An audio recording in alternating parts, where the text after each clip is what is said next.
Baik, bercakap soal pilihan raya ini, ada dua pilihan raya kecil dijangka akan diadakan, iaitu satu kerusi Dun Bugaya di Sabah dan satu lagi kerusi Parlimen Gerik di Perak. Dan untuk itu kita nak bersama dengan Mujibu Abdul Muiz, pensyarah pengajian sains pentadbiran dan pengajian polisi UiTM. Mujibu, kalau kita lihat PRK Batu Sapi ditangguhkan susulan pengisytiharan darurat sekaligus ia dilakukan untuk mengelakkan gelombang keempat penularan COVID-19. Soalnya, adakah darurat juga perlu diisytiharkan di Bugaya dan juga Gerik untuk elak PRK atau perlunya ada persefahaman antara parti-parti politik untuk bermuafakat dan mengelakkan PRK ini? Ya, terima kasih Hakim. Saya rasa beginilah kalau diperhatikan memang kita sudah mengetahui nasib di Batu Sapi apabila darurat diisytiharkan, walaupun darurat itu secara asasnya untuk mengekang COVID-19 dan juga membawa kepada penangguhan pilihan raya Parlimen Batu Sapi, tetapi bagi untuk Bugaya dan juga Dun Bugaya dan juga Parlimen Gerik, saya rasa perkara yang sama harus dilakukan. Tetapi barangkali SPR juga perlu mempertimbangkan kaedah lain kerana kalau ditangguhkan barangkali dalam konteks Parlimen Bugaya, Parlimen Batu Sapi dan juga Parlimen Gerik, itu barangkali akan menjejaskan Parlimen yang ketika ini begitu penting kerana dalam konteks jumlah majoriti yang sangat tipis, maka perjumlahan Parlimen itu sangat-sangat kritikal.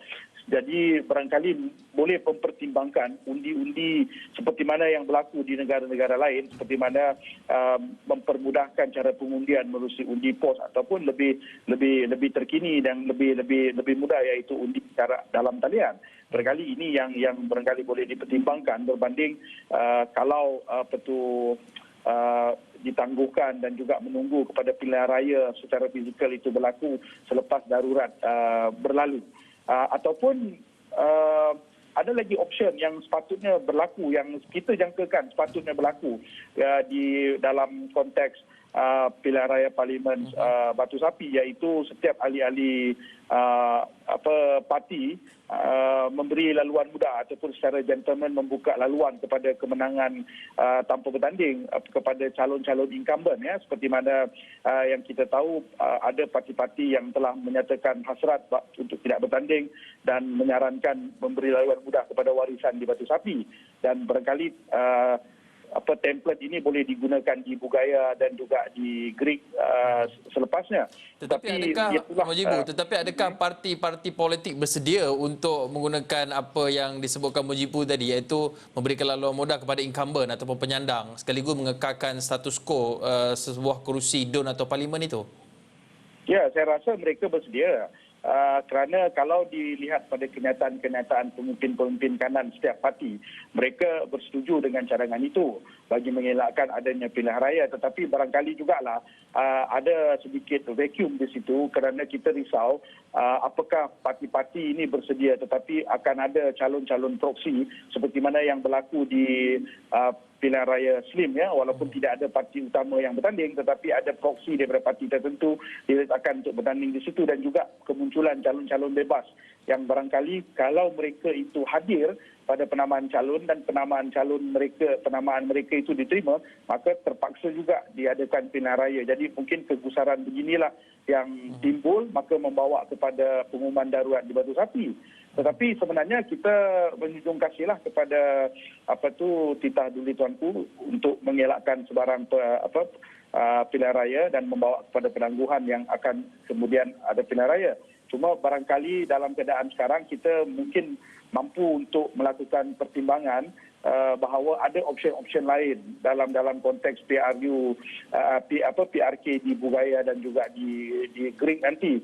Seperti mana yang saya katakan sebentar tadi, iaitu mungkin ada undi pos ataupun undi secara dalam talian. Jadi option itu mungkin boleh dipertimbangkan bagi membawa kemudahan kepada pengundi untuk memilih wakil rakyat mereka yang baru kelak. Mujibu, dalam masa sama bercakap mengenai angka dan juga kerusi ini, kita lihat dengan penangguhan PRK Batu Sapi dan juga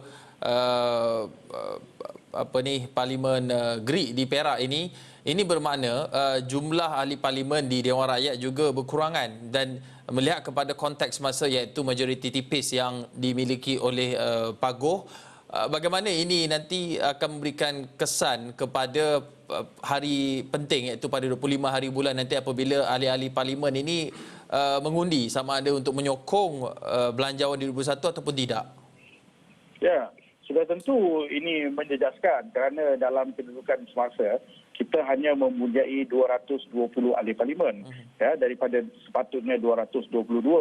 Maka kalau kita katakanlah berlaku pengundian dan ada pengundian yang tidak memihak kepada parti kerajaan, maka saya risau kita akan berada dalam dilema politik yang lebih besar daripada itu. Bagaimana tentang perkara 43/4 contohnya kan, apabila Perdana Menteri sudah hilang majoriti, apakah itu akan dipakai untuk memberi signal bahawa perlu ada pilihan raya yang baru, yang sudah tentu kalau dalam keadaan sekarang ni pilihan raya umum 15 itu adalah satu perkara yang perlu dielakkan selagi mana kita masih lagi terbelenggu dengan pandemik COVID-19. Jadi inilah antara yang membawa kerisauan. Bagi saya, walau bagaimanapun, dua kerusi yang kosong di parlimen itu memang harus segera diisi kerana ia bukan saja melibatkan soal perjumlahan majoriti dan politik angka di parlimen, tetapi juga harus melihat kepada keperluan wakil rakyat ini untuk terus berkhidmat di kawasan masing-masing, terutamanya di kawasan Batu Sapi yang bersifat separa bandar dan juga di Greek yang bersifat luar bandar. Kerana mereka ini perlu banyak perhatian daripada kerajaan dan ini boleh dilakukan menerusi wakil rakyat yang ada. Tetapi dalam masa yang sama, Mujibu, kita nak lihat kepada proses di parlimen nanti apabila kekurangan dua kerusi parlimen ini mungkin akan menjejaskan proses pengundian. Tetapi apakah cadangan ataupun kaedah yang terbaik agar kita bukan sahaja tidak perlu menghadapi PRU sekiranya sebarang ketidaktentuan berlaku di parlimen nanti, tapi dalam masa sama menetapkan atau menentukan kestabilan politik? Ya, satu option yang boleh berlaku adalah barangkali ada undi seperti mana yang kita ketahui memang ada usul membawa undi percaya dan undi tidak percaya kepada Perdana Menteri. Maka ini mungkin barangkali boleh menyelesaikan permasalahan itu kerana kalau ada undi percaya ataupun undi tidak percaya, sekurang-kurangnya kita tahu bahawa apa kedudukan sebenar kerusi dan majoriti di parlimen pada masa sekarang, kerana setakat ini sehingga hari ini perkara itu tidak dapat dibuktikan walaupun kita melihat bagaimana pemilihan Speaker Dewan Rakyat yang menunjukkan betapa rapuhnya majoriti yang dimiliki kerajaan, tetapi itu masih lagi tidak menggambarkan keseluruhan apa yang berlaku dalam konteks politik angka di parlimen. Jadi mungkin kita kata dalam konteks inilah barangkali kita kalau boleh kita cuba elakkanlah dari berlaku pembubaran parlimen yang membawa kepada pilihan raya dan cuba mencari jalan-jalan tengah yang membolehkan keutuhan sistem demokrasi berparlimen itu masih lagi utuh, kerajaan masih lagi berfungsi dengan baik, dan kalau ada transisi kerajaan kepada kerajaan yang seterusnya dia berlaku dengan aman, tidak melibatkan huru-hara dan sudah tentu tidak membawa kepada pilihan raya yang sudah dibuktikan menerusi pilihan raya negeri Sabah ketika pandemik 19 ini memang tidak dapat dikawal perebakan itu, dan sudah tentulah juga kita tidak mahu lockdown penyebaran gelombang keempat ini berlaku yang sudah akan menghuru-harakan lagi negara. Baik, terima kasih Saudara Mujibu Abdul Muiz, pensyarah pengajian sains pentadbiran dan pengajian polisi UiTM, berkongsi pandangan mengenai parti-parti politik ataupun persefahaman parti-parti politik bagi mengelakkan PRK dalam kita masih lagi bergelut dengan pandemik COVID-19. Terima kasih sekali lagi Saudara Mujibu.